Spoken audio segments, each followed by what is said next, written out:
빅리치의 경제방송. 자, 오늘도 이어서 우리나라 증시 전망을 보고 그 다음에 원달러 환율의 전망도 봐야 되겠죠. 그리고 오늘은 전화로 상담을 해오신 분도 있었지만은 역시 우리나라에서 가장 화두가 되고 있는 부동산 대 주식시장, 과연 어디다 투자를 해야 되는가. 정말 2020년도에는 새로운 붐이 온다고 그러는데, 또 댓글로 질문을 해주신 분이 그러면 붐의 세상은 언제쯤이나 시작되는 건가? 이것도 알아보고요. 그리고 이제 그 메일이나 뭐 전화로 경제 방송이나 책을 뭐 이렇게 추천해 달라고 하시는 분들이 상당히 많은데요. 오늘 시간이 되면은 여기까지 방송을 하고, 만약에 안 된다 그러면 정말 1시간 뭐 30분 이상 넘게 하는 거는 또 듣는 분들도 조금 무리가 갈 것 같아 가지고, 아무리 우리가 이렇게 대화 형식으로 경제를 풀어간다 그래도 너무 1시간 반 이상 돼버리면 들으시기도 좀 힘들어요. 그래서 요게 지금 하는데, 만약에 이제 부동산 대 주식 시장이 길어진다면 제가 금요일 날 다시 이 방송을 이어서 하는 걸로 여러분들과 약속을 드리겠습니다. 자, 우리나라 증시 전망을 먼저 볼게요. 우리나라 증시는 내일 이제 목요일이 돌아오면서 12월 선물 옵션 만기 트리플 위칭데이라고 돌아옵니다. 뭐 영어로 뭐 트리플 위칭데이라고 그러니까 뭐 선물에 뭐 옵션에 뭐 ELW니 뭐 여러 가지 그 파생 상품들이 한꺼번에 만기가 돌아오는 거를 어 트리플 이제 위칭데이라고 그러는데요. 이거 외에도 원달러 환율은 매달 저기 세 번째 월요일이고요. 그리고 이 선물 옵션 만기는 분기별로 3, 6, 9, 11로 돌아옵니다. 다만 이제 대신 옵션은 한 달에 한 번씩 두 번째 목요일 날 돌아오는, 그 새로 시작되는 달의 두 번째 목요일, 그 3, 6, 9, 12도 마찬가지로 두 번째 목요일 날 돌아오는데, 이게 이제 외국인들이 요즘에는 주식을 살 만큼 사놨기 때문에 선물로 수익을 내는 상황이 좀 많아요. 그래서 제가 이 선물 옵션을 굉장히 중요시하고, 코스피 그 종합주가 지수를 얘기를 안 하고 선물 옵션 지수로 지금 많이 보고 있는데요. 뭐 이런 증권사들에서 가면은 요거 말고 다른 걸 한번 볼까요? 여기 보시면은 여기 선물 행사가 지수하고 일반 종합주가 지수가 이렇게 보여요. 지금 한 280 근처에서 놀고 있는데 이게 2100 정도 된다. 정말 오늘 종합주가 지수는 2105.62로 끝났죠. 그러니까 이런 움직임을 보면은 이 선물 옵션이 좀 상당히 중요한 편이라고 이제 보시면 됩니다. 그래서 어제 우리가 선물 옵션으로 봤을 때 이 박스권이 굉장히 중요한 박스인데, 지금 여기에 도전을 할 거라고 우리가 예상을 했었죠. 정말로 양 이틀에 걸쳐서 여기까지 왔어요. 자, 빅리치는 다음 카페에 빅리치의 경제 흐름을 알아야 재테크도 성공한다 카페직입니다. 그래서 여기에 시황도 쓰고, 또 여기에 이렇게 반전이 나와가지고 방향성이 나왔을 때 여러분들에게 계속 시황으로 알려드리고, 최근에는 유튜브 방송으로 여러분들에게 이런 상황을 알려드리고 있습니다. 그래서 이게 지금 방송이, 지난 방송이 아마 월요일 날 방송을 만들었나? 이게 일요일 날 만들어서 월요일 날 올렸나 지금 기억이 잘 안 나는데, 어찌됐건 간에 이 부분들이 그 움직이고 있는 부분은 예상대로 지금 기가 막히게 떨어져 가고 있는 부분이죠. 자, 여기에 이제 저항대에 부딪혔으니까 이 부분이 내일 올라갈 수도 있고 안 올라갈 수도 있는데, 제가 이걸 이제 말씀드릴 때는 제일 큰 지금 저항을 받을 때가 어디냐면은 여기 합집합이 나오는 박스권이라고 그랬었죠. 이 부분까지죠. 이 부분까지 올라갈 수는 있는데, 이 부분을 이제 돌파해야 본격적인 상승이 나온다고 여러분들과 지금 시장을 보고 있습니다. 그래서 내일은 여기에서 지금 상황이 마무리될 가능성이 높고요. 한 280.05가 05 정도까지도 이제 열려 있는 05에서부터 위에까지 올려 있는 지금 상황입니다. 물론 내일 외국인들의 선물 옵션 포지션이나 이런 부분들이 아마 내일은 더 올라가려면 개인들이 이렇게 선물 매도가 조금은 더 나와야 됩니다. 그래서 이 부분하고 이 콜하고 풋의 이 상황을 좀 잘 보시면 되는데, 아마 내일 미국 그 달러 선물이 아마 이제 급락이 나온다 그러면은 이 부분에 있어서 아마도 그 시세가 굉장히 강하게 원달러 이 환율을 보시면 이 음봉이 이렇게 길게 떨어지면서 이게 지금 포지션이 거의 지금 갖춰져 가는 상황이라고 볼 수 있거든요. 지금 제가 여러분들하고 원달러 환율도 지금 예상을 쭉 하고 있지만은 1188원의 저항대를 넘어선 이 오버 슈팅이 나온 부분인데, 잘하면 이 부분도 돌파가 나올 수 있다고 그랬죠. 그 이유는, 그러니까 항상 우리가 예상을 했을 때는 이유를 설명할 줄 알아야 돼요. 오늘은 오후쯤에 어떤 분이 그 메일을 하나 보내오셨던데, 그 유튜브 방송 보는데 원달러 환율 그 설명을 하는데 들어갔더니 무작정하고 달러만 사 모으고 있다는 사람을 봤대요. 근데 뭐 구독자나 뭐 시청하시는 분들이 엄청 많더라. 그래서 이제 말이 안 돼 가지고 빅리치라는 사람은 환율의 방향성을 다 보더라 이렇게 얘기했더니 뭐 다른 그 사이트 홍보하지 말라고 그랬다고 하더라고요. 나 참 어이가 없어가지고, 아니, 그러실 필요도 없고요. 제 방송은 분명히 필요하신 분들만 들으면 돼요. 그리고 한 명이 되던 10명이 되던 일단은 제가 우리 카페 회원분들을 기준으로 방송을 하기 때문에 저는 뭐 구독자 느는 거, 시청률 느는 거 이런 거는 뭐 크게 바라지 않고, 제가 방송을 올바르게만 한다 그러면은 저절로 사람들은 모여들 거라고 생각을 합니다. 그리고 요번에 다가오는 봄을 많은 사람들이 같이 슬기롭게 헤쳐나갈 수 있는 그런 저는 방송을 하도록 그냥 이제 굳혔으니까, 이제 그런 거는 저를 뭐 위한다고 그러실 필요도 없고요. 자, 분명한 거는 원달러 환율이 제가 여기서부터 올라갈 때 저는 분명히 여기서 한번 이렇게 맞고 내려올 수도 있다고 얘기를 했는데, 이게 오버슈팅이 나온 거예요. 자, 오버슈팅이 나와가지고 이렇게 오랜 시간이에요. 이게 정말 오랜 시간이거든요. 여기 날짜 카운팅 하는 걸로 우리가 한번 계산을 해보면은요, 여기 오버슈팅이 나온 다음부터 다시 여기까지 그 내려오는 데까지 25일, 한 달이 걸렸어요.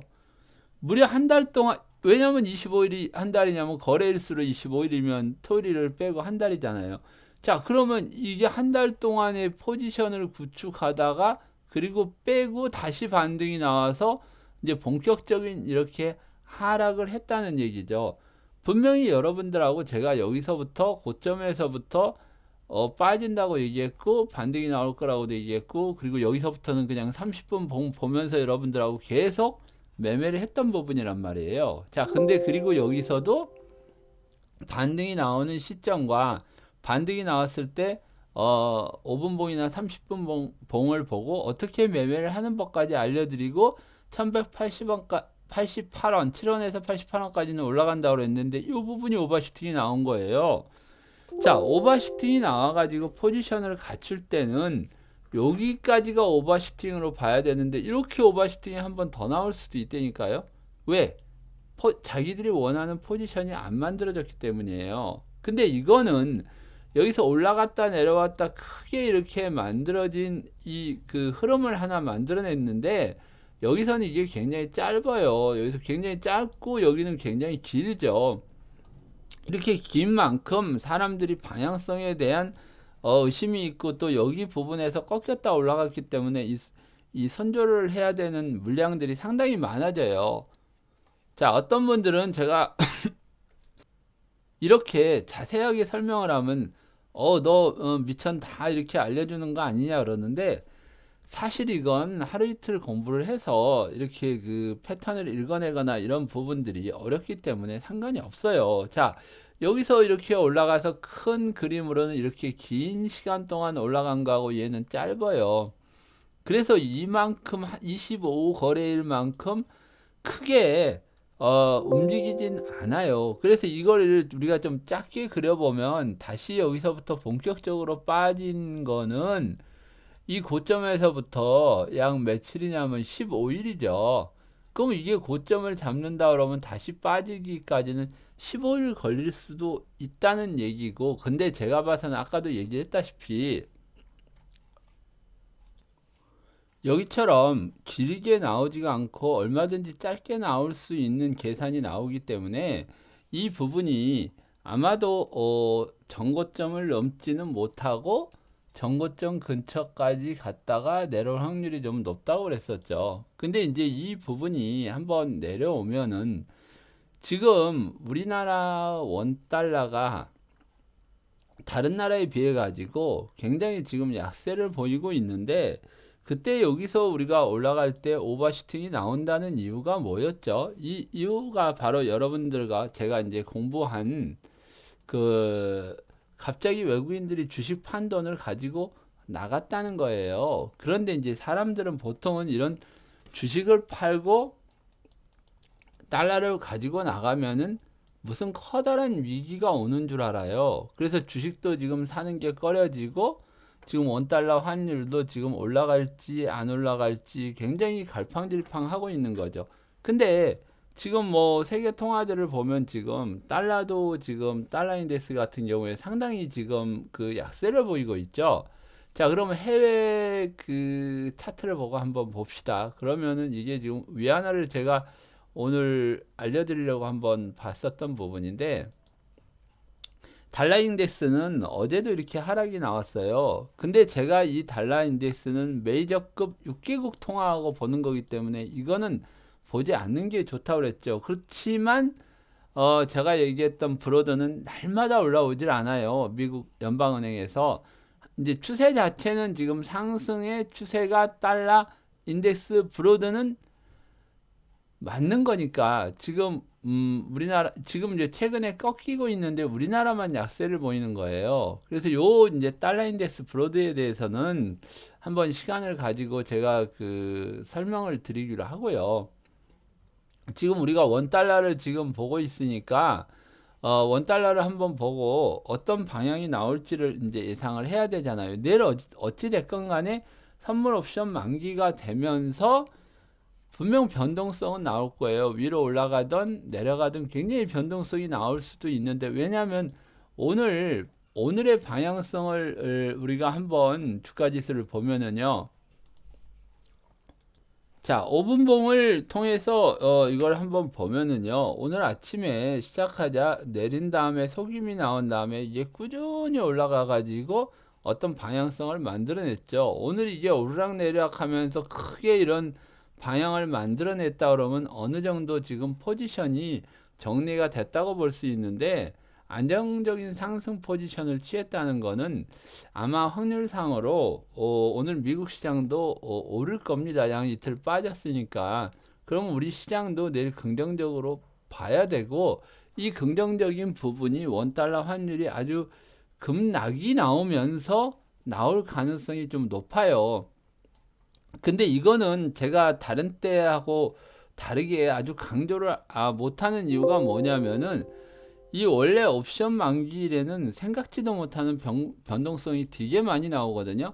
그래서 이게 올라갔던 부분에 이 부분이 내일 오전 중에 어느 정도 정리가 되고 하방으로 볼 수 있다면 다시 올라갔다가 280.05를 기준으로 움직일 가능성이 높으니까 여러분들이 이걸 한번 참고적으로 한번 보시기 바래요. 내일 이 옵션 만기일이기 때문에 제가 아침 일찍 방송을 못 해드려서, 그래도 만기일 때, 사실 만기일 때 이런 방송을 하면서 시황을 예측을 한다는 거는 조금 어리석은 짓이에요. 경제를 뭐 공부하는 사람들이 이제 좀 저 사람 틀렸어 안 맞았어 이렇게 얘기를 할 수도 있는 부분이기 때문에 뭐 대부분은 아마 옵션 만기일 때는 시장 예측을 잘 안 하려고 할 겁니다. 근데 왜 빅리치는 그러느냐, 방송을 왜 하느냐, 틀릴 수도 있고 맞을 수도 있지만은 분명히 제가 이렇게 얘기하는 부분들은 저하고 오래 공부를 해오신 우리 카페 분들은 무슨 얘기인지도 다 알고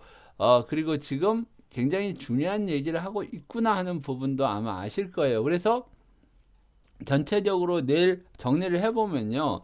요 시장은 오늘 미국 시장하고 좀 영향이 좀 있겠지만은 요 부분에서 심하면은 요 부분까지인데 뭐 200 지금 80에서 뭐 85 이상을 올라가면 엄청난 상승인데 정말 장대 양봉이 나올 수도 있는 상황까지도 나올 수 있지만은 지금 단 이 추세가 포지션이 지금 걸 유지한다면 가능해져요. 근데 내일 아침에 이 포지션이 정리가 된다면 다시 여기 밑으로는 내려오지는 않겠다. 물론 포지션이 점점 더 하방으로 만들어진다면은 모르겠지만은 지금까지의 포지션으로는 그렇고요.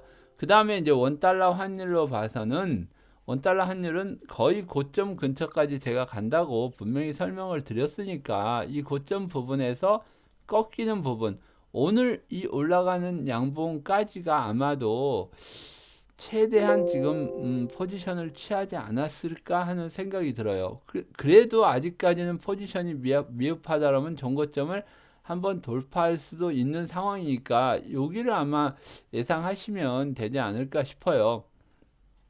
아마 이 고점을 돌파를 해버린다 그러면 여기처럼 한 번, 두 번, 세 번 정도의 이런 꿀럭임이 나오고 이 고점을 넘지를 못한다 그러면 바로 여기서 하방으로 나올 가능성이 많은데 내일 주식이 급등이 나온다 그러면 다시 당연히 이 고점을 안 넘고 내려오겠죠. 그래서 이 부분은 여러분들이 참고로 해서 시장을 보시기 바랍니다.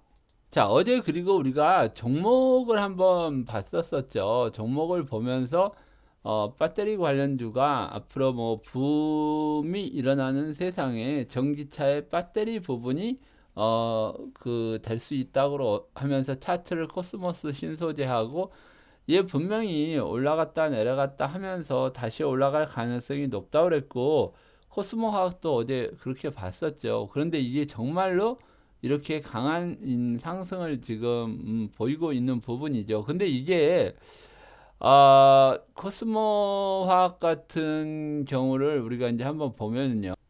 자, 여기서 이제 이런 현상이 일어나면은 분명히 상한가 나오고 또 뭐 20% 가까이 올라갔다 빠졌다 다시 20% 정도가 지금 올라간 상황이잖아요. 근데 이게 보면 이 외국인 한도 100%짜리는 지금 전체 주식 수를 얘기하는 건데 1600만 주의 주식이 1300만 주가 거래가 됐어요. 자, 그리고 어제를 보면은 어제도 얘가 보면은 거래량이 550만 주가 거래되고 이날이 230만 주가 거래되면서 웬만한 손바뀜은 지금 다 나왔다고 보여지잖아요. 자, 그러면 이건 이제 두 개로 해석을 할 수 있겠죠. 이렇게 분명히 올라갔을 때는 전기차 배터리 부분으로 올라갔다가 이게 다시 이런 N자형으로 하락의 바닥을 찍은 다음에 이렇게 상승 모양이 나오고 있는 거예요. 그래서 지금 보면 이게 여기까지 왔으면 다 왔겠구나 하는 예상도 할 수 있고 또 이걸 또 피보나치로 이렇게 그려보면 지금 거의 100% 되돌림이 다 나온 상태에서 이게 나오고 있거든요. 분명히 얘는 말 그대로 붐을 탔던 종목 중에 하나예요.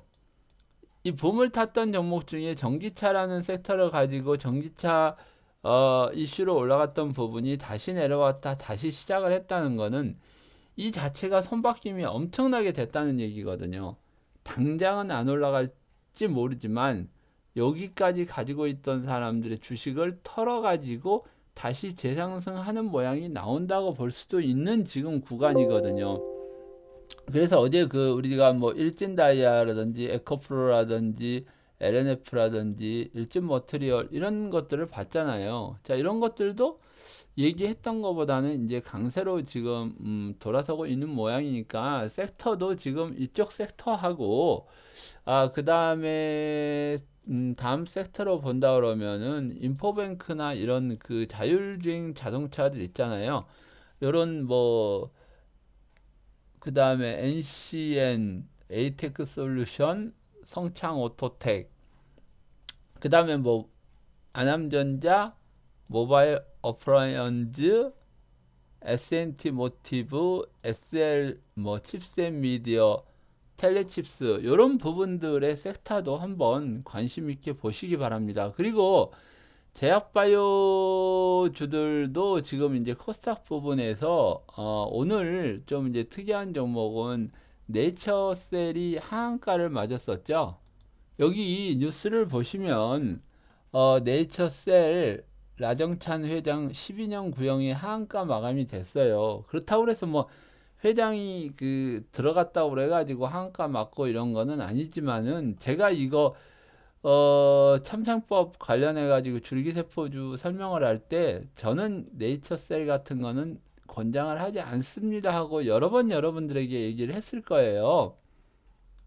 제가 우리 카페 관심 종목에서 참생법 관련 줄기세포주들을 쭉 얘기하면서 얘도 올라갈 가능성은 있지만은 회장이 전에 그 부도덕한 부분으로 이게 RLM 바이오였던 회사가 그때도 문제를 일으켜 가지고 상장 폐지된 다음에 이게 삼보식품인가 그럴 거예요. 그 오렌지 주스나 뭐 이런 주스 그 액을 만드는 회사인데 그 회사를 인수를 해가지고 지금 이런 상황을 만들어 놓은 지금 회사거든요. 그래서 저는 아무래도 그 부도덕한 사람들은 또 부도덕한 짓을 하기 때문에 뭐 저는 이 상황에 대해서 뭐 잘 모르니까 왈가불가 할 그런 상황은 아니지만 어쨌든 간에 저는 이거에 대한 조심은 했어요. 이런 종목은 사지 않는 게 좋겠다. 그리고 나머지 부분들 중에서 특히 녹십자 랩셀을 여러분들이 녹십자 얘기만 들어가면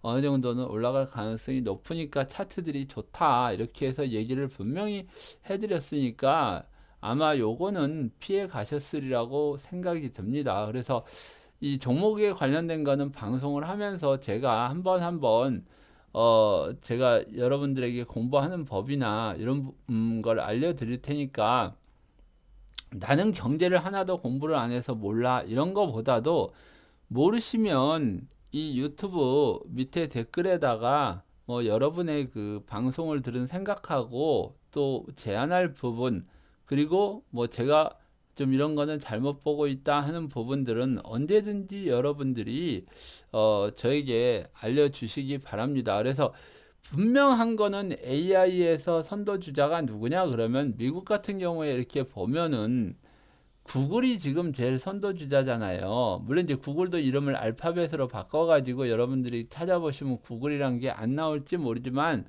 이제 알파벳으로 찾아서 그 보시면 종목들이 상당히 많이 올라가요. 자, 우리나라도 AI의 기본이 되는 그 회사들은 네이버인데 이제 네이버가 이렇게 많이 올라가 버린 상태이기 때문에 뭐 네이버하고 카카오톡이 AI를 그 세상에 오면 상당히 좋아지는 부분인데 이런 거는 이제 상당히 많이 올라가 버렸고 뭐 제가 이제 보기에는 저는 종목은 추천하고 뭐 사라 팔아라 이런 얘기는 안 합니다. 여러분들이 방송을 보시고 저런 것도 있구나 하는 거 정도만 아시면 되죠. 그리고 이 삼성전기 같은 경우에는 제가 여기 8만 원서부터 이런 거는 16만 원 정도까지는 뭐 가지 않겠느냐 하고 시장을 보는 종목이고 자 여기 이제 저항에 와서도 다시 여기 빠지면서 분할 매수 대응을 하는 게 좀 좋아 보인다. 그리고 이제 최근에 그 조선주 중에서는 삼성중공업이 어쨌든 구조 조정도 마무리하고 빨리 갈 수 있는 부분의 종목이기 때문에 이것도 분할 매수. 왜? 올해 부실로 그 드릴십이 취소가 되면서 나온 손실 부분이 올해 그 회계장부에 반영이 되기 때문에 이 부분이 완전히 해소되는 내년 초까지는 아마 횡보를 하거나 올라가더라도 꿀럭꿀럭 하고 가면서 분할 매수를 할 수 있는 기회를 주지 않겠느냐. 그리고 이제 삼성전기 같은 거는 아까도 얘기했다시피 배터리 관련주에 그 소속이 되어 있는 주니까 뭐 그런 거는 이렇게 좀 편안하게 가지 않을까 싶은 생각이 들고요. 자, 그리고 우리 주식 시장을 이렇게 보면 investing.com에서 제가 항상 미국의 러셀 2000하고 지금 우리나라 그 증시하고 좀 비슷하게 간다 하는 걸 여러분들께 계속 그 얘기를 하고 있는데요. 자, 이거 같은 경우에는 요거 약간 좀 올려서 볼게요. 그래서 이 올려서 보시면은 이 전체적으로 지금 밑으로 내려갔다가 올라갔다 다시 올라가는데 이 지금 선으로 보이는 게 우리나라 증시고요. 이 봉으로 보이는 게 러셀 2000이에요. 거의 방향성이 비슷하죠. 여기서 뭐 꺾이면서 우리도 꺾이고 올라가면서 올라가고 지금 하고 있는 부분인데 여기서 반등이 나올 때는 거의 비슷하게 갔는데 우리는 덜 올랐지만은 빠질 때는 충분히 더 빠졌고 얘는 지금 여기서 반등이 나와가지고 지금 여기서부터 반등이 나온 거죠. 그래서 여기 빠진 다음에 지금 전고점을 돌파한 상태거든요. 아마도 지금 제 생각에는 우리가 선물 옵션 때문에 이런 부분들이 조금 미흡하지 않았느냐. 우리도 이미 여기를 최소한 여기 내지 여기는 돌파를 했어야 되는 부분인데 이 한풀이를 곧 할지 몰라요. 그래서 제가 산타 랠리가 올지 모른다고 얘기를 했던 부분 중에 하나입니다. 자, 우리 인생살이나 주식이나 모든 게 어떤 패턴이나 규칙을 가지고 움직이고 있어요. 정말 어느 게 굉장히 많이 차면 그 제가 그 얘기도 많이 하죠.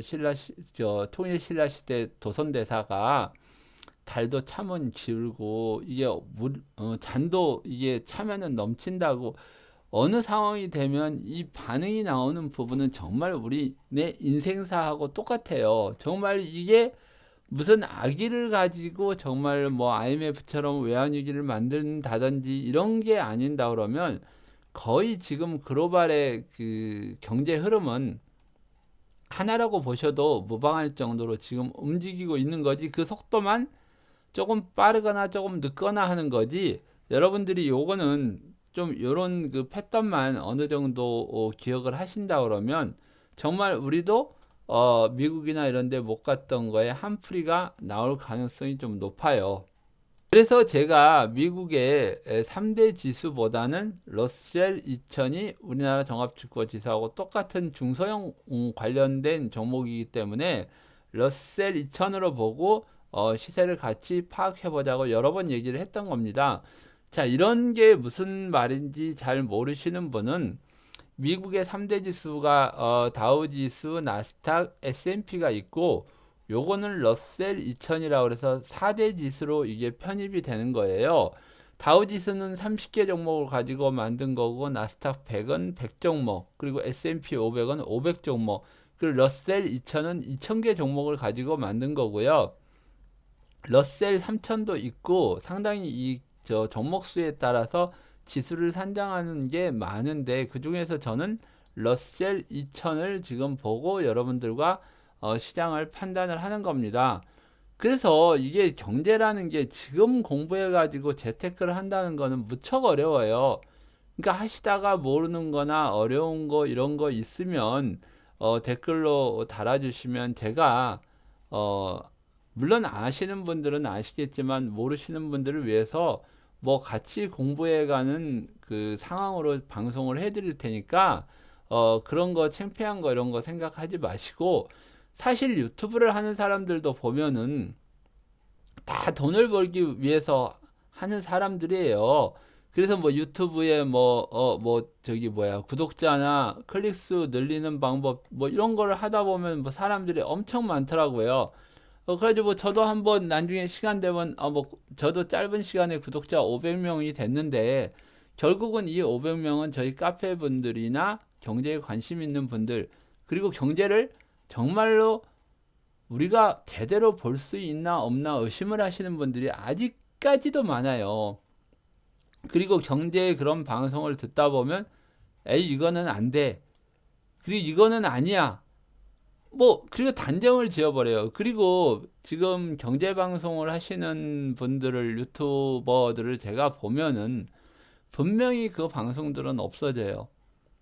세상에 어떤 그 결론을 내 가지고 어떤 학문적인 부분은 전문적인 그 경제 공부를 하신 분들은 다 아는 얘기예요. 뭐 달러 인덱스가 어떻고 저떻고 뭐 6개국이 뭐 이렇게 합해져 가지고 만들었는데 이게 지금 전체 시장의 뭐 달러의 가치를 뭐 평가를 하고 브렌트 우드 체제부터 시작해서 달러가 기축통화가 돼 가지고 이런 거 모르는 사람은 없단 말이에요. 물론 모르시는 분도 있겠지만은 그런 분들은 굳이 그렇게 깊이 공부할 게 없이 자, 세상에 경제를 예측을 한다 그러면 이쪽으로 올라가니까 여기에 방향성에 투자를 해라. 그리고 우리 지금 그 투자하시는 카페 회원분들은 오히려 지수 투자나 외환 투자에서 수익을 더 얻고 계시는 분들이 많아요.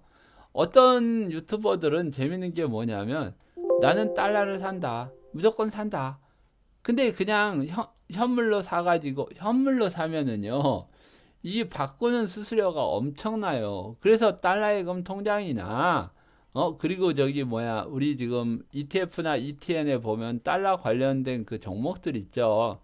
요거까지는 제가 나중에 한번 설명을 드릴지는 모르겠지만 달러를 투자하시는 분들은 제일 수익이 많은 게 아까 주가 지수처럼 미국 달러 선물 지수예요. 여기에 투자하는 게 제일 수익이 많이 나는데 한 계약이 이게 지금 1190원이니까 1190만 원 정도 돼요. 그러니까 한 계약이 1190만 원을 사고 팔면서 수익을 내는 그런 상황이니까. 그리고 뭐 수수료는 뭐 거의 없어요. 선물이나 그 ETF나 ETN을 투자를 하시면 없고요. 그리고 은행에 가면 그 달러 통장에다가 넣었다 샀다 팔았다 하는 부분의 수수료도 굉장히 싸요. 근데 그런 것도 모르는 사람이 무조건 나는 달러만 사서 모은다. 뭐 우리나라는 망할 거니까 우리나라 외환위기 한번 안 오겠어요? 너무 웃기는 소리 하지 말라 그러세요. 왜 지금 우리나라 그 원화하고 위안화가 조금은 지금 그 약세를 보이면서 지금 반응을 좀 보이고 있냐면은 지금 미국에서 그 환율 보고서가 지금 발표가 안 된 상황에서 지금 눈치 보기 들어가는데 아마도 이제 그 환율 보고서 발표가 가까워지면서 굉장히 빠른 속도로 강세를 보일 거예요. 그러니까 원 달러 환율은 밑으로 떨어진다는 얘기죠. 강세를 보인다는 건 밑으로 떨어지는데 그것도 보니까 우리 예측하고 딱 맞아 떨어져. 이게 15일 날 요번에 일요일 날 지금 그 저기 뭐야 미국에 하고 중국하고 관세 문제 해결이 되면 아마 바로 이 환율 보고서가 이게 보고가 될지도 몰라요. 원래는 이게 제가 얘기했죠. 4월하고 10월에 발표를 해야 되는데 4월에 한다는 거를 8월에 해버렸거든요. 물론 이제 이러다 보면 계산을 해보면은 내년 2월 달 정도 해야 맞는 건데 아마도 올해를 안 넘길 가능성도 있기 때문에 아마 크리스마스 전에는 이게 발표가 나올 가능성이 높지 않겠냐 하는 생각도 우리가 가져볼 수 있는 거죠. 자, 경제라는 거는 항상 보시면은 예측이 가능해야지만 투자를 할 수 있는 거예요. 자, 원달러 환율이 우리가 여기까지 봤는데 오버슈팅이 나올 수는 있다는 것을 알고 시장을 보는 거하고 이 꼭지를 잡아내서 다시 저점과 또 한 번의 저점을 잡아내는 사람들하고 그리고 또 여기에 방향성에 우리가 여기를 봤는데 또 요만큼 오버를 했단 말이에요. 빅리치가 얘기한 것보다 7원이 틀렸어. 자, 여기서 여기 방향성 맞춘 것만 해도 거꾸로 가지 않고 정상적으로 가서 여기서부터 여기까지 가면 이게 몇 프로인지 아세요? 이게 그 인버스 레버리지로 하면은 곱하기 2가 나오기 때문에 굉장히 많은 수익률이 나와요. 근데 이걸 안 하고 있다는 거는 더 웃긴 거죠. 물론 이게 강세가 나온다. 예를 들어서 이렇게 얘기를 해가지고 끝까지 얘가 들고 여기까지 30원, 40원대까지 내려오는 것까지 기다렸다 그러면은 그다지 수익은 많지는 않을 거예요. 자, 여기 내려오면서 여기서 먹고 여기서 먹고 여기서 먹고 여기서 먹고 여기서 먹어봐요. 이 수익은 이로 말할 수가 없어요. 자, 이거를 못하니까 본인들이 안 된다. 나는 끝까지 달러를 산다. 근데 이 뭐 끝까지 달러를 산다는 사람들은 지금 빅리치 이 달러 예상도를 보면 예상도는 지금 생략할게요. 저번 시간 그 방송이나 그 전전 시간 방송에 계속 달러 예상도를 올려드렸으니까 한번 보고요. 어찌됐건 얘가 다시 내려갔다가 분명히 올라갈 거란 말이에요. 원화가 약세를 보일 건데 자, 이 원화가 약세를 보이는 이유는 어제 방송에서 얘기했듯이 전 방송입니다. 달러가 강세를 보여야 되는 이유들이 8가지나 제가 나열을 해놨어요. 자, 그래서 이제 이 사람은 갖고 있으면 그래 달러 가지고 있으면 이익이겠지. 근데 어느 순간에 분명 빈니치는 여기서부터 급락이 나올 거라고 또 어느 꼭지점에서 얘기를 해 드릴 거예요. 이 부분까지도 예상이 가능하다는 거죠. 분명한 거는. 그래서 지금 그 오늘 이제 한번 보고 넘어갈 부분이 뭐냐면은 위안화예요. 위안화를 이렇게 보면은 지금 위안화 같은 경우에는 상당히 중국에서는 달러가 부족한 상황이지만 중국도 우리처럼 호구짓은 안 하고 있죠. 자, 중국도 이 고점을 보이고 있다가 지금 위안화 강세를 지금 보이고 내려가고 있는데 한국만 여기서 전고점 넘으려고 이러고 하는 모습을 보이고 있단 말이에요. 자, 위안화는 제가 이렇게 예전부터 목표치를 그리면서 이 그림을 분명히 2014년부터 이렇게 그려드린 거예요. 이렇게 올라가고 내려가고 하는 부분.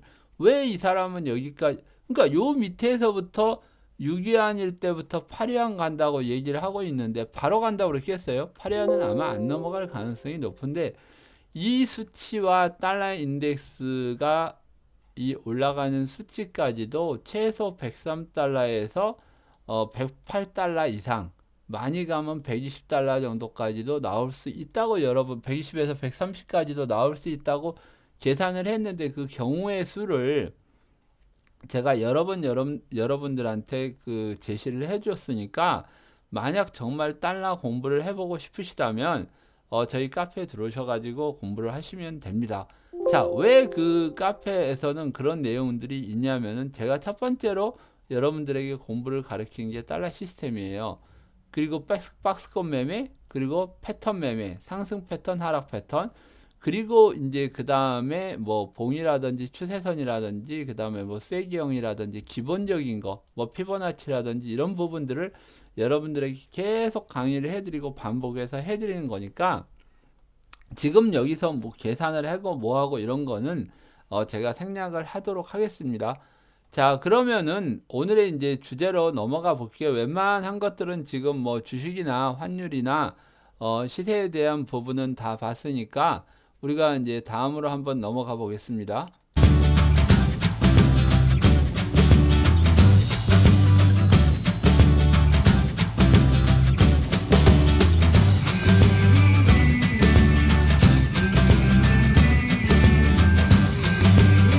자, 40분 근처가 오면 제가 음악을 잠시 틀어가지고 뭐 주가나 환율이나 뭐 시장의 변동성을 보려고 하시는 분들은 거기까지 들으시고 일반적인 경제 강의를 들으실 분들은 그 뒤 시간부터 들으시면 되겠습니다. 그래서 지금 우리나라 증시 전망 내일 옵션 선물 만기 이제 그 상황하고 원달러 지금 전망을 봤고요.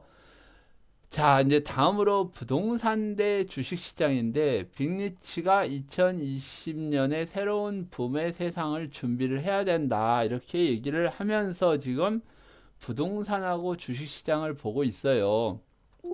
자, 부동산을 사야 될까요? 주식 시장을 사야 될까요? 굉장히 이게 이제 혼란이 오는 부분이죠. 자, 누구도 여기에 대해서 자신 있게 얘기를 하지 못하고 이 시장을 보는 것만큼 굉장히 어려운 게 없어요. 내가 지금 돈을 얼마를 가지고 있는데 과연 부동산 투자를 해야 되는지, 자, 주식 시장에다가 투자를 해야지 더 효과가 높은 수익률을 올릴 수 있는지 우리가 한번 알아보도록 하겠습니다. 자, 여러분 지금 부동산 시장을 어떻게 보세요? 자, 이 부동산 시장을 보면 지금 굉장히 강남권을 중심으로 계산을 하는 거 하고 도시들을 어느 뭐 특정 도시 있죠. 뭐 대대광이라고 뭐 대전, 대구, 광주, 뭐 부산까지 해서 이 부산까지 이렇게 볼 수 있는데 이 부분에 또 오르는 부분하고 이제 부산 같은 경우에는 서울 못지않은 해운대나 뭐 이런 데는 이 뷰가 좋은 데는 굉장히 비싸요. 자, 어디를 기준으로 봐서 부동산을 투자를 해야 되고 말아야 되고 이런 얘기를 할 수 있을까요? 그리고 유튜브를 보면은 집을 팔아라, 뭐 부동산 폭락 온다, 이제는 다 온다, 뭐 이런 얘기들이 엄청나게 많이 오잖아요. 얘기가. 저도 강남에 집이 있다 보니까 최근에는 거의 하루에 한 통 내지 뭐 서너 통까지도 전화를 받아요. 찾는 손님이 계시니까 집을 팔겠느냐. 뭐 나한테까지 계속 그렇게 전화가 온다면 분명히 팔려고 하는 사람이 별로 없으니까 전화를 하는 거겠죠. 매물을 찾으려고. 그러면 살려는 사람들은 올라가겠다는 생각을 가지고 살려는 거고, 지금 가지고 나 같은 사람은 안 판다는 거는 더 올라갈 수 있기 때문에 안 판다고 그러겠죠. 또 어느 정도 만족을 했다면 그 중에서 한두 채 정도는 매물이 나와서 거래를 하다 보니까 이 매물이 굉장히 지금 줄어버리는 상태래요. 강남 같은 경우에는. 자, 제가 일본에서 자꾸 이렇게 왔다 갔다 하면서 부동산에 굉장히 신경을 많이 썼었던 때가 이제 있는데, 우리나라 이제 88 뛰던 88년도에 이 올림픽을 했었잖아요. 뭐 이때를 기점으로 이제 보면 일본의 버블이 한참 시작돼 가지고 제가 전 시간에도 얘기했었죠. 우리 그 공무원들 무슨 뭐 공사 들어간 친구들이 한 50만 원도 못 받고 초봉이 이제 근무를 하던 때인데, 일본은 그때 뭐 대기업 초봉이 1억에서 뭐 연봉이죠. 연봉 1억에서 3억 정도 돼가지고 정말 호화로운 생활을 했었다고 그랬죠. 자, 그런데 부동산하고 비교를 하면 안 되죠. 근데 그때 당시 제가 일본에 가서 이렇게 봤어도 사람들의 생활은 그다지 행복한 삶이 아니었어요. 행복한 삶은 대기업 다니는 사람들, 돈 월급 많이 받고 부동산 투자해서 엄청나게 수익을 올린 사람들, 주식 투자해서 엄청나게 수익을 올린 사람들, 이 외에 서민들은 굉장히 힘들게 살고, 제가 이제 어디 그 유흥지죠, 뭐 술집이 아니고 이게 뭐 이제 유원지죠, 유원지.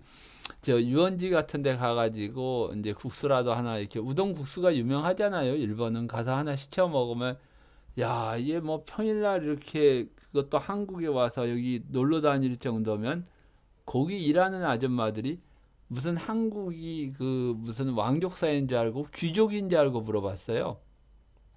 그 정도로 이 양극화가 심하게 됐었던 때가 1980년대 후반이에요.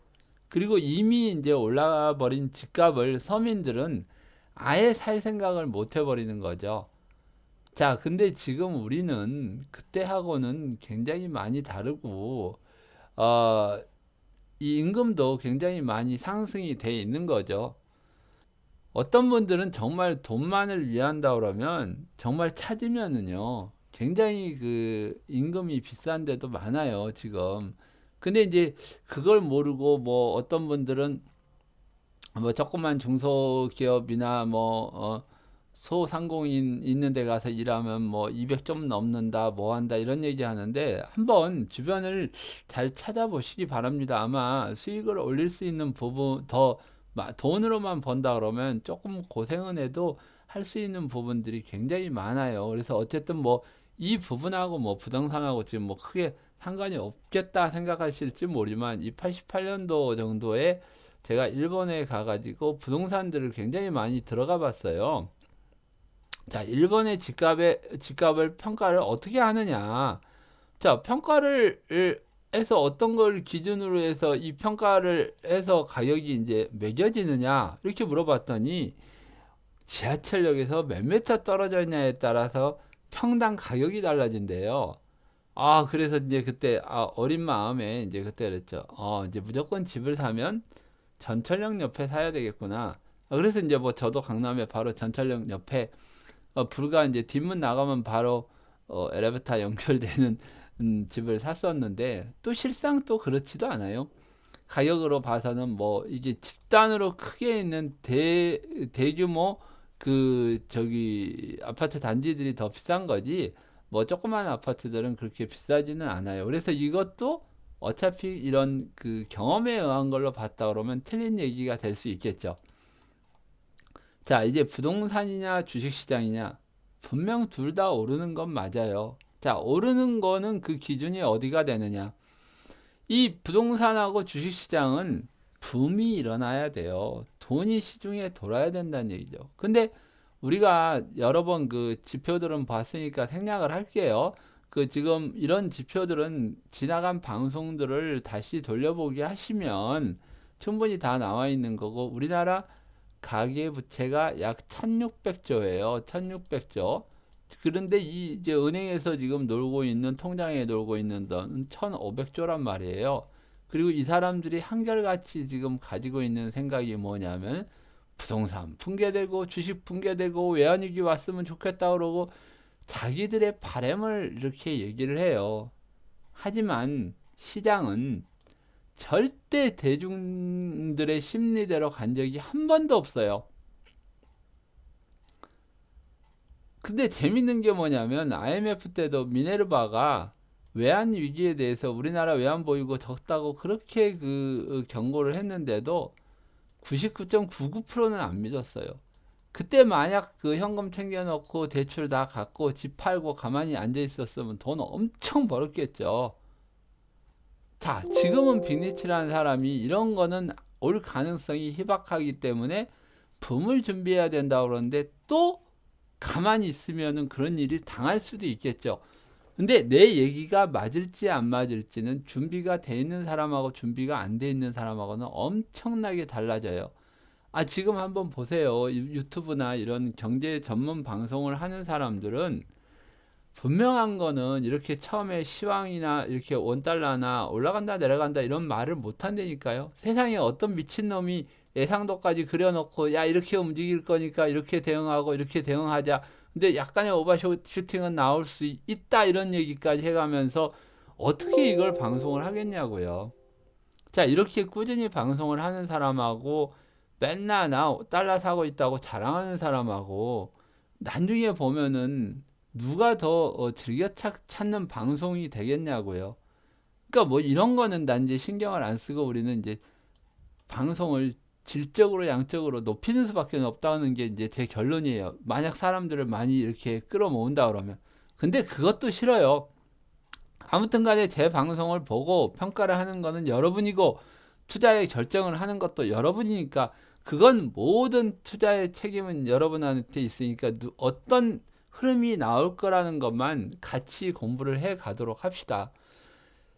일본의 부동산이나 주식시장에 붐이 일어났었던 이유는 과거에 이 프라자 합의라는 말은 많이 들어봤을 거예요. 이 프라자 합의는 프라자 호텔에서 말 그대로 합의를 한 거예요. 합의를. 이 합의를 했다는 얘기는 문서에다 도장 찍고 무슨 강제 조항이 아니라 자, 우리 지금 달러하고 엔화하고 환율이 너무 지금 이 차이가 나니까 이 폭을 줄이자. 그러니까 엔화의 가치를 높이고 그러니까 또 전문 용어로 얘기하면 엔절상 달러 절하 달러 가치를 내리자고 그랬더니 280엔 얘기하는 사람도 있고 240엔 얘기하는 사람도 있고 어쨌든 200엔대에서 이게 76엔인가 96엔이죠. 지금 기억이 잘 안 나는데 어쨌든 100엔이 깨져요. 자, 100엔이 깨지면 어떤 현상이 일어날까요? 일본이라는 나라가 왜 우리는 프라자 합의 얘기를 굉장히 많이 하면서 과연 이 프라자 합의에 대해서 얼마나 알고 있을까요? 일본한테 이렇게 환율 조절을 하라고 강제로 하지도 않았는데 이 환율이 떨어질 걸 예상하고 달러를 버리고 이 기축동화를 버리고 엔화를 사는 거예요. 근데 이게 재밌는 게 뭐냐면 일본은 여러분들이 아시지만 1980년대에 수출로 번 돈, 부동산 상승한 돈, 이런 차익들이 어디로 갔습니까? 미국이나 뭐 호주나 영국이나 뭐 호주나 영국이나 캐나다나 이런 데는 조금밖에 안 나갔지만 미국의 엠파이어 스테이트 빌딩을 사고 헐리우드를 사고 소니가 뭐 별짓을 다 하다 보니까 미국이 일본한테 혼을 팔았다 어쩌고 저쩌고 하는데 이 시세의 평가는 자기들이 하는 게 아니에요. 일본은 이때 뭐 도쿄를 팔면 미국을 사고도 남는다는 돈이 이 부동산 차이가 나버렸다는 얘기죠. 이미 가격은 상승을 했는데 워낙 이 엔화 가치가 엄청나게 올라감으로 인해서 이 두 배가 돼버리는 거예요. 그러니까 10억짜리 집이 20억이 돼버리는 거죠. 달러로 샀을 때. 그럼 미국 놈들이 일본에다가 집을 사겠어요? 안 사지? 예를 들어서 뭐 집만 안 사겠어요? 모든 상품이 비싸지는 거죠. 근데 문제는 뭐냐면 자, 일본의 한 기업이 100억을 투자를 해가지고 자, 80년도, 90년도 100억이면 어마어마한 돈이에요. 자, 이 돈이 100억이면은 이 80년대 있잖아요. 그 서울에 제가 이제 방배동에 살았는데 딱 80년도에도 방배동에 살았어요. 이게 상가주택이 거의 4천만 원에서 5천만 원이면 샀어요. 2층짜리 상가주택이. 그리고 일반 그 주택들은 1천만 원도 안 했었다고요. 근데 얘네들이 이게 이제 100억을 투자를 해가지고 미국에 어떤 건물을 사고 뭘 하고 예를 들어 가정을 해봅시다. 했다고. 근데 이 자체로 해가지고 엔화가 달러로 바꿔나가가지고 100억에 샀는데 엔화 환율이 강세가 보이면서 거기서 달러를 바꿔가지고 엔화로 다시 들어오려니까 50억밖에 안 되는 거예요. 이러면서 문제가 생겨나는 거죠. 이런 돈 가치가 뭐 갑자기 떨어졌으면 모르는데 서서 이렇게 쭉쭉쭉쭉 떨어지니까 이 막 다급해가지고 미국 자산 처분해가지고 일본으로 들어오는 거예요. 이러다 보니까 기존에 돈 많이 풀어가지고 버블 만들고 있는데 또 미국에서 그런 돈이 또 들어와 버리니까 어마어마한 버블이 일어나게 되는 거죠. 자, 한국으로 돌아옵시다. 한국은 지금 어떻게 하고 있나요? 저는 요번에 달러의 강세를 분명한 거는 미국에서 풀린 돈이 다시 한국으로 들어오고 또 미국에서 이 들어온 돈을 또 풀면 또 한국에서 미국으로 들어가고 이 반복되는 이 부분이 일어나서 달러 강세가 나온다고 예상을 했었죠. 세상에 또 어떻게 그런 것까지 알았냐고 또 할지는 모르지만 아무튼 간에 우리 카페를 보시고 시간을 거슬러 올라가면서 한번 보시기 바래요. 자, 근데 이 부분을 쭉 보면 달러 강세가 당분간 이어지면서 아니 한국이 뭐 무슨 달러가 지금 뭐 외환보유고 계속 늘어나는데 달러가 나간다고 그래? 정말 들어오는 거 많이 들어와요. 안 그러면 우리가 달러가 분명히 부족해서 외환보유고가 줄어들어야 돼요. 근데 외환보유고가 늘어나면서 달러가 굉장히 많이 빠져나가요. 뭔 소리냐? 자, 이거 보세요. 지금 증권사나 투자사나 뭐 자문사나 이런 데서 펀드를 모아가지고 미국의 부동산 리츠를 산다든지 이런 부동산 투자를 하고 있는 또 상품이 있죠. 그리고 뭐 요번에 독일 국제 사건처럼 이런 식으로 어떤 펀드를 만들어 가지고 뭐 미국은 아니지만 독일에 또 투자를 하죠. 자, 그리고 제일 많은 거 요즘 들어서 제일 많은 게 뭐냐면 해외 주식 투자, 선물 투자, 뭐 이런 그 상품 투자하는 이런 돈들이 지금 어마어마하게 지금 미국으로 또 빠져들어가잖아요, 이게. 자, 이럼에도 불구하고 우리 외환보유고가 늘어난다는 거는 빠져나가지만 들어오는 돈도 속도가 상당히 빠르다는 걸 알 수 있어요. 자, 우리가 통화승수라는 말을 많이 배웠죠. 이 또 어려운 말 나왔다고 또 뭐야 또 긴장하지 마시고 통화승수라는 거는 자, 시중에 은행에서 돈을 뭐 1억을 풀었을 때 이 1억이 은행에다 풀겠죠. 요거 이제 대출이 나가고 뭐하고 그래서 이 1억이 나가면 다시 들어오는 돈이 이제 1억이 다시 들어오면 2천만 원은 적립해 놓고 뭐 이게 뭐 BIS 기준율로 조금씩 다르지만 이게 이제 한 2천만 원 적립해 놓고 8천만 원을 또 이걸 융자를 해주고 이 돈이 다시 은행으로 들어오고 이 돌아가는 걸 우리가 이제 통화 승수라고 하는 거거든요. 그러니까 꼭 뭐 대출이나 이런 게 아니라 뭐 개똥이 이 아버지가 1억 빌려가지고 뭐 1억으로 무슨 어떤 상품을 만들어가지고 이걸 또 팔면서 시중에 이 1억이 도는 속도가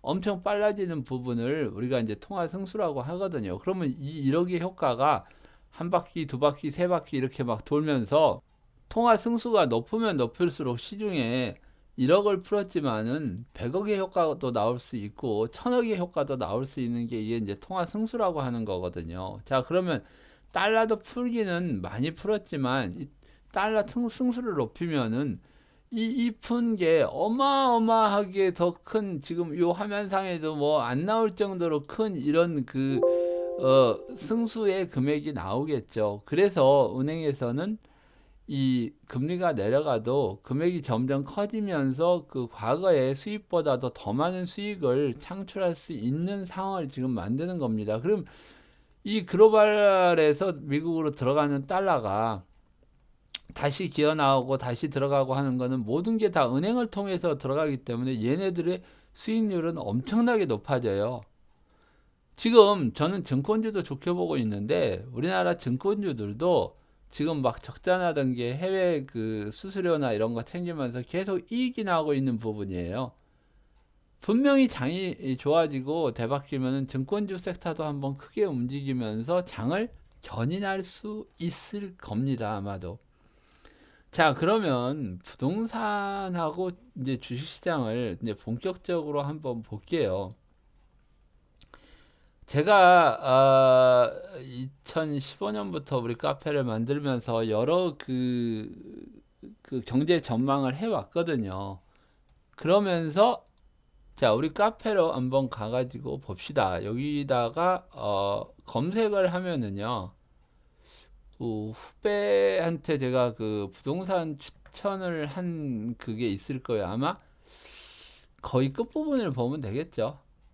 국민연금 계담에다였고 여기 있네요. 경제 흐름을 예측하라의 세 번째 강의인데 이거는 2017년 4월 달에 제가 여러분들하고 공부를 한 내용인데 여기 이제 보시면 필자의 후배가 5억 원을 가지고 부동산을 어느 쪽에 매수하면 좋겠냐고 2년 전에 물었대요. 그러면 2015년이겠죠. 2015년에 이제 그때는 뭐 저기 뭐 강남 집값들이 상당히 그래서 요거 이제 부동산 관련돼 가지고 강남 집값들이 상당히 쌌어요. 그래서 요 이제 아파트 시세들을 제가 이렇게 그 네이버 자료들을 가지고 만들면서 여러분들에게 이해를 돕기 위해서 이런 그 얘기를 합니다. 그래서 여기 보시면은 2년 전이니까 2015년이죠. 2015년이면 강남의 아파트들이 10억을 조금 넘어갔었어요. 뭐 12억, 13억, 뭐 11억 5천짜리도 있었고 14억, 15억짜리도 있었어요. 자, 근데 이 친구가 5억을 가지고 있는데 부동산을 한 채 사겠다는 거예요. 그러면서 이 5억에 맞는 부동산을 얘기를 하더라고요. 그래서 제가 너 정말 도박을 할 수 있고 이 수익이 나면 나한테 20% 줄 수 있냐 그랬더니 이 녀석 아직도 20%를 안 가져온 이유가 집을 안 팔고 있기 때문에 안 가져온대요. 아무튼 그러는데 이 제가 농담으로 그런 얘기를 많이 해요. 사람이 이 사람아 뭐 먹었으면은 서로 주고받는 게 있어야 또 알려주지 그랬더니 분명히 이 친구는 이제 그랬는데 줄지 안 줄지는 모르겠지만 자, 이 5억을 가지고 두 채를 사겠냐고 이제 어떻게 사냐고 그랬더니 정말 12억, 정말 11억짜리 뭐 아니면 12억 5천원짜리를 매수를 할 수 있었는데 마침 부모님도 집이 없는 상태라서 두 채를 전세 끼고 산 거예요. 5억을 가지고 예를 들어 12억이라고 합시다. 1억은 세금 내야 되니까 자, 이렇게 12억 주고 지금 샀는데 이게 거의 지금 30억씩 해요. 전세도 그때 들어갈 때는 거의 10억이었죠. 그러니까 10억씩 전세 끼고 이 가격이 오르자 이 친구는 반전세를 해가지고 월세를 받아요. 이 월세를 두 군데서 받고 지금 원금에 대한 12억을 빼면은 이제 내주고 5억이 남게 이제 두 개 하면은 원금에 대한 12억씩이겠죠. 12억 5천씩이면 25억이 되는 거죠. 자, 60억에서 25억을 빼면은 자, 이게 얼마입니까? 35억이 남는 거 아니에요. 5억을 가지고 2015년에 35억을 만들어 버렸어요. 이거는 내가 여러분들한테 이게 2015년도에서 17년도 이 글을 쓸 때 우리 카페에 그 은사씨 나무님이라고 있었는데 제가 전세 끼고 또 아니면 여러분들이 물어봤어요. 전세 끼고 그러면은 강남집을 사라. 그러면은 분명히 먹을 거다. 이제 물론 그때는 이제 12, 3억이 14, 5억, 뭐 6억, 7억 이렇게까지 올랐었던 때인데 덜 먹었겠지만은 정말 큰 돈을 벌 수가 있었겠죠. 이때가 2015년이란 말이에요. 그때 이제 필자가 보기에는 5억을 가지고 다른 지역에 한 채를 사는 것보다 투자로 번다 그러면 전세를 끼고 강남에 두 채를 사는 것이 더 수익률이 좋을 거라는 판단에서 했단 말이에요. 자, 이런 걸 정말 지나가고 나면 이때가 언젠지 아세요? 이때 부동산 붕괴론 나올 때예요. 이제 끝났다 우리나라 부동산 뭐 죽는다 뭐 한다 이럴 때란 말이에요. 자, 과거의 롤스차일드 가문이 전쟁에 이기고도 영국에서 승전보를 역으로 흘려가지고 영국의 채권이나 주식을 다 주워 담아가지고 굉장한 부자가 돼요. 지금은 SNS 시대여가지고 지금 우리 유튜브 방송도 사람들이 엄청 많이 보고 있잖아요. 저는 시간이 흐르면 여러분들한테 자신할 수 있는 거는 빅리치 방송 들으러 엄청나게 많이 몰려올 겁니다.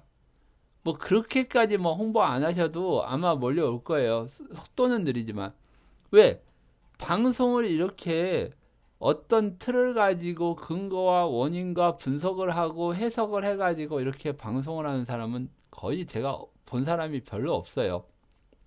제가 방송이나 우리 카페에서도 제가 그 한국경제신문의 국제금융 뉴스를 하시는 한상춘님 같은 경우에는 나하고 분명히 얘기하지만 달러를 반대로 봐요. 그분은 달러 약세로 보고 나는 강세로 보는데 그분은 달러를 약세로 보는 근거를 다 대요. 물론 그 근거가 틀린 건 아니에요. 근데 제가 보는 달러 강세의 근거가 확률이 더 높아요. 그럼 당연히 달러 강세로 보는 게 맞죠. 당분간은 강세예요. 왜? 일본처럼 큰 일이 날 가능성이 있는 거. 요 부분은 오늘 부동산하고 이 부분은 아니니까 다음에 방송을 할 때 제가 한번 더 그 강의를 해 드리도록 할게요. 그러면 지금 이런 부분에 2015년부터 부동산을 제가 꾸준히 상승으로 얘기를 했었던 부분이고 이 경제 흐름을 예측하라부터 시작해서 이게 그 경제 전망 같은 것도 이렇게 지금 계속 해드리는데 연도별로 이렇게 2019년도부터 해서 뭐 시리즈별로 이렇게 해드리니까 한번 이 보시면은 이 흐름을 여러분들이 어느 정도는 감을 잡으실 수가 있을 걸로 생각을 해요. 자, 그러면 부동산은 계속 오르느냐? 제가 봐서는 부동산은 계속 올라요. 제가 봐서는 부동산은 계속 오르는데 이 부동산에 오르는 거 어떻게 보면 시작도 안 했다고 볼 수도 있어요. 지금 왜 그러냐면 우리나라에서 돈을 분명한 거는 풀고 막 이랬지만은 우리나라도 돈이 이게 뭐 돈맥 경화라고 해서 돈이 지금 돌지를 않은 상황이거든요. 분명히 이게 어느 한 구석 한 군데 물꼬가 트이면은 주식이 됐건 부동산이 됐건 간에 굉장한 상승이 나올 걸로 저는 생각을 하고 있습니다. 그래서 이 부동산 부분은 그러면은 붕괴론자들이 지금 얘기하는 거를 한번 우리가 근거를 가지고 반론을 해야 되잖아요. 일단은 이제 과다 상승이라는 얘기를 하겠죠.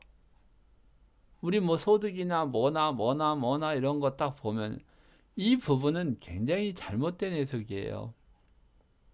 과거의 소득과 지금의 소득. 근데 이 부동산이라는 거는 A라는 부동산이 어느 정도 가치를 가지고 있다 그러면은 B라는 부동산을 사기 위해서는 지금 가지고 있는 소득에서 조금만 보태면 살 수 있기 때문에 이 부동산 플러스 소득이 나와서 이 다른 부동산으로 옮겨갈 수 있는 근거만 된다 그러면 부동산 상승은 계속 지속이 돼요. 근데 A라는 게 10억이면 내가 2억을 보태서 12억짜리 아파트로 갈 수 있겠죠. 이게 20억인데 내가 4억을 보태서 24억짜리 아파트로 갈 수도 있겠죠. 이런 상황이 나오면서 이런 아파트들이 상승된다는 거는 소득이나 이런 부분하고는 크게 문제가 될 게 없다는 거죠. 자, 그리고 제일 하지 말아야 될 게 지금 부동산 업자들은 기획부동산 비슷한 짓거리를 많이 해요. 거래를 많이 시켜가지고 아니면 안 팔리는 집들을 미리 가계약을 해놓고 이 떠넘기식의 그 차익 거래를 하는 경우도 많거든요. 자, 보세요. 지금 우리 서울 근교나 뭐 수원, 인천 뭐 이런 데 팔리지 않는 집들을 저평가가 됐다고 이 매매를 그 성사시키는 경우가 지금 되게 많아요. 근데 이거는 절대로 지금 매매를 하면 안 돼요. 내가 살 돈이 이거밖에 없으니까 여기 들어간다? 정말 이직거리 했다가 이건 나중에 팔지도 못하고 이제 애물단지 돼버리고 정말 거기서 뼈를 묻을 수도 있어요. 그러니까 절대로 이런 부동산은 절대로 사면 안 돼요. 자, 저는 이 투자에 있어서 가장 효율적인 투자를 해야 된다고 생각하는 사람 중에 하나예요. 5억으로 수익을 낼 수 있는 부동산이 있었으면 두 채를 지금 얘기하면 전문용어로 갭투자 그러죠. 예전에는 그냥 살아요. 두 채 가지고 아니야 2급액 가지고 두 채 살 수 있으면 사놔라. 오르면은 한 채 팔아도 충분히 이거 사고 남는 돈으로 여생을 즐겁게 살 수 있다. 이런 게 나오면 돼요. 근데 지금 5억을 가지고 이 짓을 한다고요? 이 짓 자체도 안 돼요. 한 채도 못 사요. 자, 그러면 5억을 가진 사람이 여기에 맞는 가장 합당한 투자를 해야 되는데 내가 5억밖에 없으니까 지금 팔리지도 않는 집이 저평가됐다고 이걸 산다. 뭐 재건축을 한대더라 뭐 한대더라. 이거 재건축 재개발이요. 보통은 10년에서 20년 걸려요. 절대로 이런 부분에 걸려 들어가지 말고 아예 이 부동산 부분은 효율적으로 잘 매매가 될 수 있는 부분들을 사셔야 돼요. 왜 지금 이 부동산을 얘기를 하는데 그럼 5억 가지고 효율적으로 내가 5억을 주고 집을 사가지고 뭐 전세를 끼고 뭘 하든지 갭 투자를 하든지 뭘 해가지고 10억짜리 집을 샀다고 그랬을 때 물론 강남에는 이제 10억짜리 집은 별로 없죠. 그래도 매매가 잘 되는 지역에 10억짜리를 샀을 때 정말 이게 20억이 가가지고 빨리 팔고 나올 수 있는 지역에다가 매매를 한다 그러면 자, 이 5억에 이걸 지금 샀다고 해도 5억은 대출받아서 이자를 내야 되잖아요. 또 고가 주택이 이제 돼버리면 재산세도 내야 되고 또 종부세도 내야 되고 이 취득세도 내야 되고 세금만 또 엄청나게 내다 만다고요. 그리고 내가 이 5억을 그냥 가지고 있었으면 이자도 받을 거 아니에요. 이자도 받을 텐데 이 이자까지도 계산을 해봐야 된다는 얘기죠. 그래서 정작 이게 20억이 간다면은 어느 정도의 이 저기 대출 받은 거 빼고 자 5억에서 5억 빌려가지고 대출하고 원금 빼면 정말 10억이 남는 거죠. 거기서 또 이자를 빼보세요. 거기서 사고 팔고 하는 세금 빼보세요. 뭐 어느 그래도 이거는 성공한 투자지. 할만하지 이 정도면. 자, 근데 과연 이런 지금 매물들이 얼마나 많겠냐는 거예요. 상당히 드물어요. 자, 근데 자 바꿔서 주식시장으로 한번 가봅시다. 제가 뭐 우리 오프 모임에서도 그러고 조금 살만한 주식 없냐 그래서 일단은 뭐 저는 책임 못 지지만은 여러분들에게 한번 이런 종목은 이리 간다 저리 간다 하고 얘기를 한 적이 있어요. 자, 요 종목 중에서 몇 가지가 있는데 아예 안 간 것도 있고 지금 회복한 것도 있고 뭐 더블 간 거 있는데 그 중에서 이제 제일 제가 그 비메모리 반도체로 이제 신성장주죠. 4차 산업 신성장주 성장으로 이 DB 하이테크를 얘기한 적이 있어요. 자, 5억을 가지고 여기서 투자를 했으면 1년이 안 돼서 5억이라는 돈이 나와요. 주식을 투자를 했을 때는. 그러면 저 같은 경우에는 오늘도 이거를 제가 이제 그 예상했던 고점이 여기 사이인데 얘는 펀더멘탈로 보면 4만 원은 갈 수 있는 주식이에요. 근데 만 원에 산 사람하고 2만 원에 산 사람하고 엄청 다르겠죠. 근데 이 2만 원까지 갔던 거는 분명히 조정을 받고 갈 가능성도 있고 지금 어떻게 될지 모르는 상황이야. 왜? 매물대 이게 이제 도달을 했으니까. 근데 여기서 산 사람들은 4만 원까지도 가볼 수 있겠지 이렇게 빠져도요. 근데 저 같은 경우는 분명히 여기서 정리를 해요. 분명히 요 사이에 분명히 정리를 하고 보는 게 낫죠. 그러니까 어디까지 갈지 모르니까 분할로 매수했다가 이제 조정 나오면 또 사고 이러면 되는데 얼마든지 지금 이 위치에 있는 주식들이 너무너무 많아요. 지금 저는 여기서 더블 먹었다 그러면 자 5억 가지고 10억 먹었다면 또 여기서 만 원짜리가 2만 원짜리 가는 주식에다 투자를 하면 10억이 20억 된다고 1년 만에요.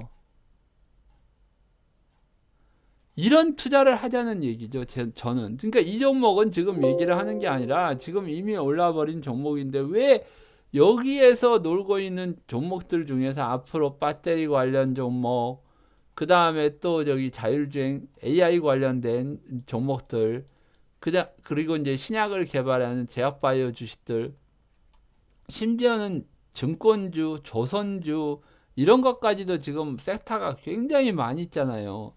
이런 것 중에서 지금 공부를 하다가 알짜를 고르는 거예요. 지금은 이런 종류의 주식을 살 게 많으면 외국인들이 주식을 돈을 가져와서 이런 거 사겠어요, 안 사겠어요? 또 들어와요, 돈이. 또 들어와서 이걸 산단 말이에요.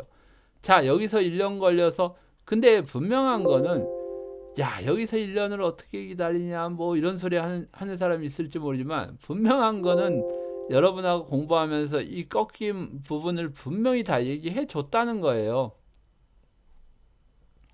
단순히 이게 더블만 났을 것 같으세요? 제대로 투자를 했다 그러면? 이미 5억, 같은 5억 가지고 이 경제 부분이나 이런 걸 다 떠나서 그냥 테크닉만 알았다고 하면은 이거는 이미 부동산에서 나는 수익이 나고도 남았을 종목이에요, 이거는. 과연 여러분들은 주식을 투자를 하겠어요? 지금 집을 사겠어요? 그러면 안 되면 어떡하냐? 또 이렇게 물어볼 분들이 계실지 모르죠. 그 중에 대표적인 게 아마도 그 영진약품일 거예요, 영진약품. 제가 이 영진약품 같은 경우에도 이제 그런 식으로 얘기를 해줬죠. 자, 영진약품도 분명한 거는 뭐 좋아. 여기서 얘기를 했건 여기서 얘기했거든. 분명 박스권이 내가 무너지면 정리를 하라고 그랬는데도 말을 안 들은 사람들이 분명히 있었어요. 그러니까 공부를 해야 된다니까. 근데 여기서 가지고 있던 사람이 예를 들어서 뭐 다 사지는 않을 거 아니에요. 이런 정보. 내가 이건 분할 매수하라고 분명히 얘기를 했으니까. 여기서 물타기를 했다 그러면 반 정도 되는 금액이 여기란 말이에요. 약 5천원, 6천원이야. 6천원이라고 그래. 6천원이라고 그러면 보통 7, 8천원에서 물린 사람들이 6천원. 뭐 심하면 7천원 이렇게 매물 잡았다 그러도 얘가 다시 이렇게 14,000원이 가면 또 평균 단가에서 더블이 나오는 상황이 나온다고요. 자, 영진약품은 KTNG의 자회사예요. 그리고 그 KTNG 생명공학하고 합병을 해가지고 뭐 KTNG에서 그 요즘에 이제 홍삼에 그 부과된 약들 만드는 거 생산까지도 다 얘네들한테 맡기니까 기본적인 매출은 되는 회사란 말이에요. 그러면 이게 성장성으로 보고 가지고 있으면 충분히 가능성이 있는 종목이 나오는 거죠. 그러니까 요거는 시간이 더 걸릴지도 몰라요. 왜 그러냐면 여기서 내려오면서 꼬물꼬물 내려오는 이 매물대들이 굉장히 많이 있기 때문에 시간이 좀 걸리는데, 여기 보세요. 여기서는 왜 이렇게 파악하니 올라갔겠어요? 이거 없잖아요. 매물대가 없으니까 이렇게 이렇게 이제 그 시세적인 급락이죠. 이건 장이 빠지면서 같이 빠진 급락이기 때문에 이거는 정말 호재가 될 수 있는 거죠. 자, 이런 걸로 보고 우리가 지금 보는데, 아마 제약바이오주들이 그 네이처셀 이런 하한가 나오려고 지금 조금 이렇게 좀 주춤주춤 했던 것 같아. 자, 왜 그러냐면은 지금 저기 젠백스라는 종목이 신약 그 완성하고 또 계속 상승을 지금 해서 나오다가요.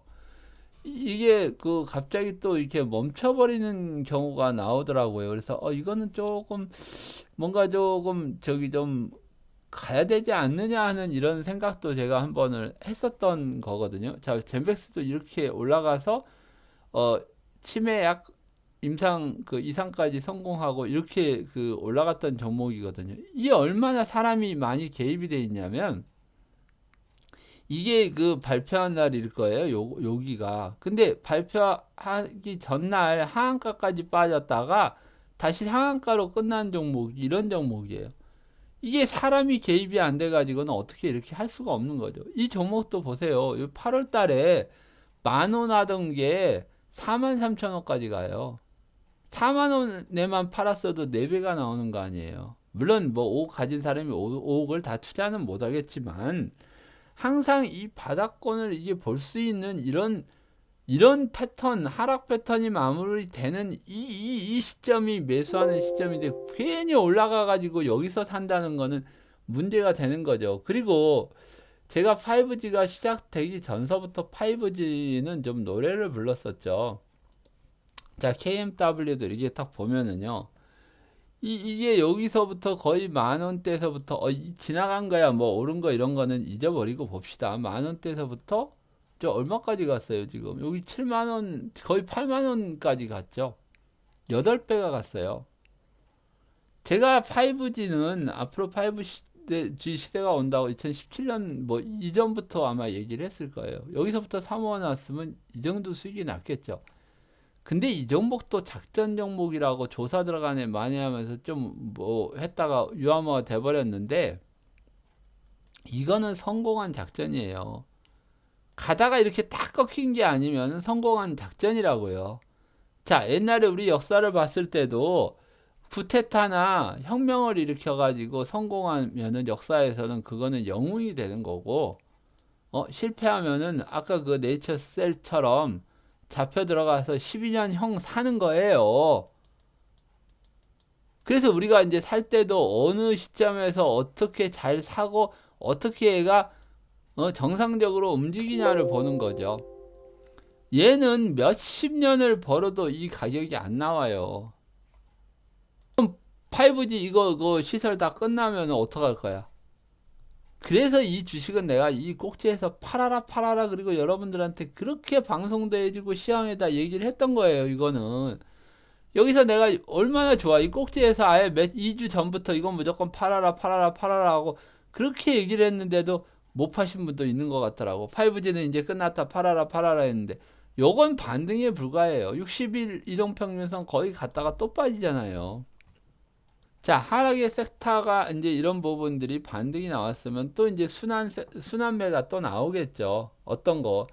어제도 잠시 얘기했지만 코스닥이 가려면은 제약바이오가 가야 돼요. 반드시 가야 돼요. 그래야지 코스닥 지수 저기 투자하신 분들은 지금 굉장히 많이 먹을 수가 있어요. 자, 우리가 이렇게 보면 미국 달러 같은 것도 이런 식으로 해서 이 상품이 있거든요. 261250 같은 경우에 미국 달러 선물 그 인버스 그냥 이거 저기 뭐야 인버스가 아니고 그냥 그 올라가는 쪽에 거는 거에 투자하는 거예요. 요것도 투자해도 되고 상품. 근데 우리 지금 그 회원분들은 코덱스 그 레버리지를 많이 가지고 계시더라고. 그러니까 주가 지수가 1% 오르면 얘는 2%가 올라요. 자, 이 2%도 올랐었죠. 2% 오르면 요 하나, 둘, 셋, 넷, 뭐 4일 동안 2%씩만 오르면 8%를 먹을 수 있다고요. 저희 주식에서 이렇게 먹기 힘들어요. 근데 제가 방향성을 다 알려드리잖아요, 선물로 지금. 그리고 요즘에 그 회원분들 몇 분들은 그냥 레버리지가 제일 쉬웠어요, 이런 얘기예요. 그러니까 주가 지수가 제일 쉬웠어요, 이렇게 얘기한다고요. 자, 이제 끝으로 어쨌든 간에 이 미국 시장이 오늘 상당히 중요한 부분이 될지도 몰라요. 근데 제가 미국 시장도 저기 뭐야 S&P도 지금 3,336이 목표치로 보고 있는데, 사실 여기서 올라갈 때 한번 이 위로 더 이 전 고점을 올라갔다가 내려왔으면은 어느 정도는 조금은 야 걱정할 거 없다 그랬는데, 이 여기서 요번에 올라가면서 이 갭을 만들고 올라가 가지고 이 갭을 지금 또 뚫고 내려올 가능성도 상당히 있어 보이지만, 저는 아직까지 지금 얘기할 수 있는 거는 3,336을 목표치로 보겠다. 올해가 아니더라도 여기까지는 보겠다. 그리고 제가 이 S&P 500도 올라가 가지고 이렇게 좀 빠지고 올라간 다음에 아주 크게 올라간 다음에 이제 내려오는 그 부분도 예상도를 그려드렸으니까, 그 수치까지도 한번 이 방송을 계속 돌려보시면은 충분히 다 나와 있는 부분이라고 저는 생각을 합니다. 그래서 다우지수나 나스닥도 거의 이런 모양을 보이고 있으니까 이거는 지금 생략을 하고요. 자, 우리는 또 상품을 투자하시는 분도 많죠. 자, 이게 정말 기가 막히지 않으세요? 이게 어제 저기 방송한 거, 전 시간 방송한 거 보면, 자, 올라갔다가 또 여기 이제 분명히 내려올 거예요. 요거 이제 올라갔다 내려갔다 하면서, 물론 여기서 요만큼 내려다가 다시 올라갈 수도 있어요. 여기까지 내려왔다 갈 수도 있고, 이 영역 안에서 움직이는 걸 한번 보시기 바랍니다. 이 WTI 유가입니다. 그리고 이때 제가 4월 달에 오프 모임 했을 때도 여기쯤일 거예요. 그쵸? 요번에 이제 올라가는 게 마무리가 되면 하락을 할 거다 그랬는데, 정말 어떤 분은 여기서부터 하락했다 올라가니까 손절했다가 그냥 가만히 있다가 여기서 또 했나 어쨌나 모르겠는데 55달러 근처 와가지고 또 매도를 해놨는데, 이만큼 먹으니까 신나 하다가 다시 이렇게 급등을 해버리니까 또 손절을 했대요. 그러니까 같은 흐름을 보고 같은 투자를 해도 어떤 말을 상대방이 하고 어떻게 투자를 하는가, 이런 부분들을 보시란 말이에요. 우리 지금 투자하시는 분, 뭐 도시농문가 이분 정말 잘하시던데, 달러도 잘하시고 이 유가도 잘하시고 막 이러시더라고요. 그러니까 여러분들이 댓글로 쓰고 여러분들의 수익 나는 부분이나 실패하는 부분들을 올리면, 제가 이거 방송을 하면서도 이 분명히 수정하고 이거 못 알아들었으면 내가 분명히 잘못 말을 전달한 거야 하고 다시 내가 이걸 고쳐갈 수 있는 거거든요. 자, 그리고 천연가스도 한번 봅시다. 천연가스도 제가 우리 카페 회원분 여기 반등 나올 때 그냥 정리해 버리십시오. 분명히 더 빠집니다. 왜? 유가를 하락으로 봤는데 왜 천연가스는 안 빠지겠어요? 그래서 이 부분도 좀 제가 얘기를 했던 부분이고, 동조화가 나와요. 분명히 가스 시대는 와요.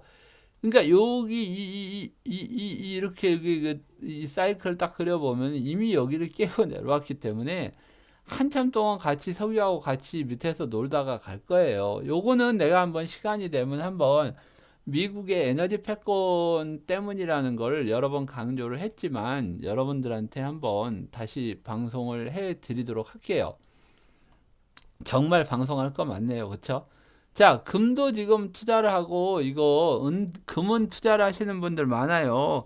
뭐 세계가 붕괴되고 세계 경제가 붕괴되고 한국 외환위기 오고 금 사가지고 있으면 떼돈 벌 것 같나 봐요. 전혀 안 그렇습니다. 어디까지요? 하락 온다 그랬죠. 제 예상도 그려드렸죠. 여기까지 하락 와요. 그리고 또 바로 못 가요. 여기서 이렇게 놀다 가요. 분명한 거는 제가 이 꼭지에서도 분명히 매도하라고 그렇게 노래를 불렀었거든요. 정말 우리 카페 회원분들은 정말 댓글이나 이 부분으로 제가 이렇게 예측했던 거를 한번 간증을 해야 된다니까요. 아, 정말 금 예상도대로 흘러가고 있는데 정말 서프라이즈 않느냐, 진짜 어메이징 하지 않느냐, 뭐 이렇게 정말 뭐 심지어는 미라클이라는 얘기까지 써가면서 뭐 이렇게 얘기를 좀 하고 그래야 되는 거 아니에요? 그래야 내가 이거 뭐 하는 기분도 나고 정말로 여러분들하고 소통하는데 뭐가 잘못됐구나 하는 부분도 있을 거 아니에요. 응? 자, 은이라는 게 있어요. 은이라는 게 있는데 전에 한번 금은 이 부분을 저한테 그 은투자 어쩌냐 저쩌냐 이렇게 물어보시는 그 질문을 했었어요. 우리 대화형 카페 게시글에 있을 거예요. 이 한번 보시면은 우리가 이 그 질문을 하기 위해서 우리 카페에서 이 대화형 저기 카페 게시글을 만들어 놔요. 이게 꽤 오래됐을 거예요, 아마. 그래서 부동산 투자도 하시고 달러, 옥수수, 뭐 리브라 이렇게 쭉 있는데 은이요, 이거 언제 했죠? 이게 꽤 오래됐는데.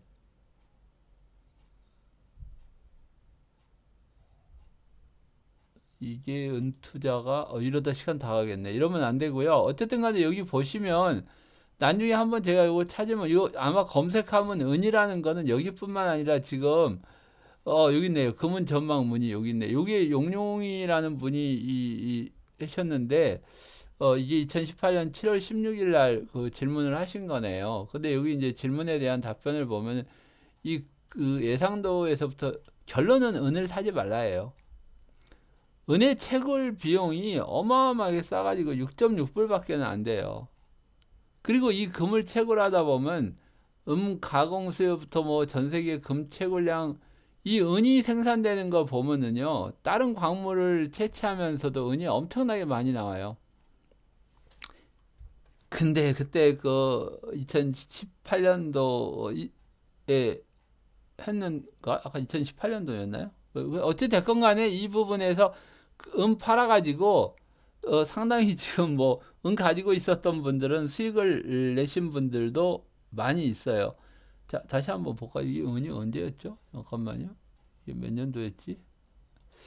2018년도 7월 7일.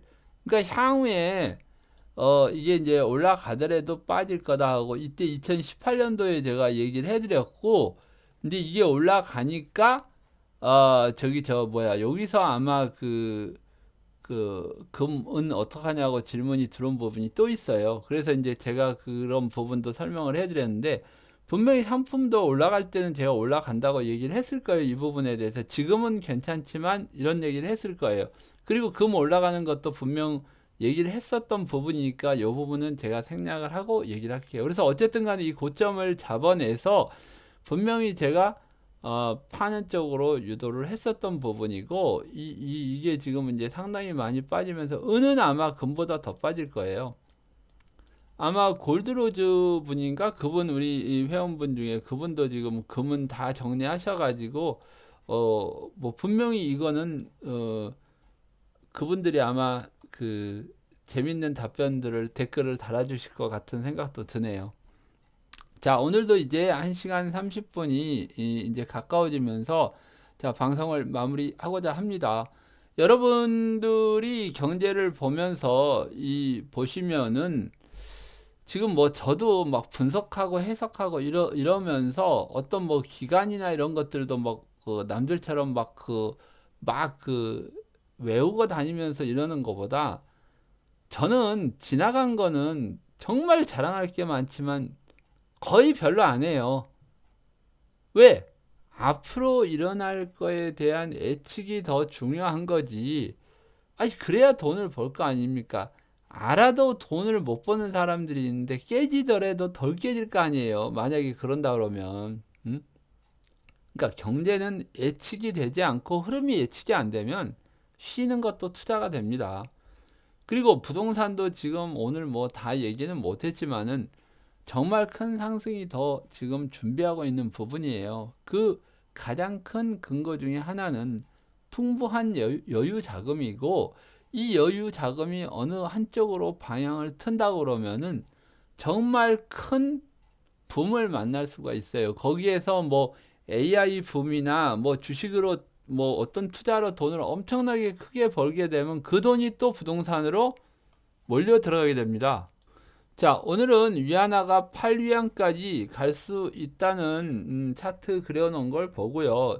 제가 오늘 위안화도 상당히 그 설명을 좀 많이 하려고 그랬었는데 어떻게 또 부동산하고 이 주식 그 투자 부분에 대해서 이렇게 물어보신 분이 있어가지고 여기를 중심적으로 그 방송을 했으니까요.